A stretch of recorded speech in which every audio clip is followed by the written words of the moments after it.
ఎవరిని అడిగి పెట్టిపోయి పుట్టుకూర ఎందుకయ్యా ఆ, ఎందుకురా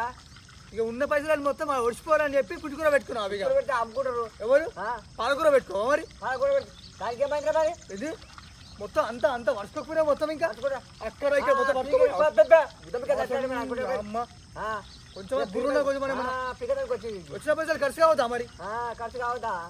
తుదిగాడు వచ్చి చేసిన దానికి ఒక పెడతారు కొంచెం అబ్బే చేశాను కాదు పిక్కసాను కాదు ఎవరు పాలకూరనైనా కొయ్యి కూరనైనా ఎవరు పెట్టుకోరా కానీ పాలకూర పెట్టుకుంటే బాగా తినొచ్చు బయట తినొచ్చు అమ్మ పుట్టుకూర ఓదు లోపలికి ఇది అమ్ముకుంటే 10 రూపాయలు వస్తాయి ఏమొస్తాయి 10 రూపాయలు అన్ని కూరగాయలకి నా పైగా నువ్వు చేసి పెట్టి నువ్వు చేసి ఆపే నేను తెచ్చా బెండితులు పెట్టమని తెచ్చా ఏం తెచ్చావాడా తెచ్చినా ఇక తయారుగా చేసి దున్ని తయారుగా చేసి వచ్చినాక అది పెట్టావు ఇది పెట్టావు నువ్వు కమాయి చేస్తున్నావు మరి వచ్చి బట్ట చెప్పు మార్చో మళ్ళీ ముట్టని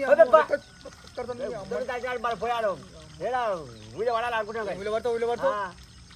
పొద్దున వచ్చిండు కమాయి చేయని ఇక్కడికి నీళ్ళకి ఎంత పడుకుంటా పొద్దుకి అనుకున్నాను అరే నేను మంచిగా అయిపోయాను బెండితులు తీసుకొచ్చిన పాలకూర పెట్టమని చెప్పిన కొంచెం కొత్తిమీర పెట్టమని చెప్పిన చిన్న కాదురా నీది అటు చూడగో పొక్క పోయింది అటు చూడు అటు చూడు కట్టుపోతే పైపు పొక్క పోయింది నీళ్ళు పోతున్నాయి ఆడ వచ్చి మంచిగా కూర్చోవాడు కళ్ళోడ ప్రసం చూస్తావు ఇట్లా ఏమైనా నీకు ఆ పోద్దాడు కల్లే కావాలి ఆ పుట్టగాడు తల్లే కావాలి అదే తాగాలి చెట్టు కింద మంచి సిద్ధ వేసుకో వండాలి మాట్లాడతావాడ మరో బతుకు మొన్న ఇంట్లో రాత్రి తింటావుగా బుక్కలు ఇంత తింటావుగా తింటారా ఏ భయం కదా అది అది అది నేను కలిసి మన గోదే కలిసింది అది లేదు పోనే మొత్తం అంతా పుట్టుకూర పెట్టుకుని మొత్తం అంతా ఏమి వస్తుంది అక్కడ పెయ్యి చేసి రెక్కలది తిరిగాడు తయారు కాదానికి వచ్చి పుట్టుకూర వచ్చినావు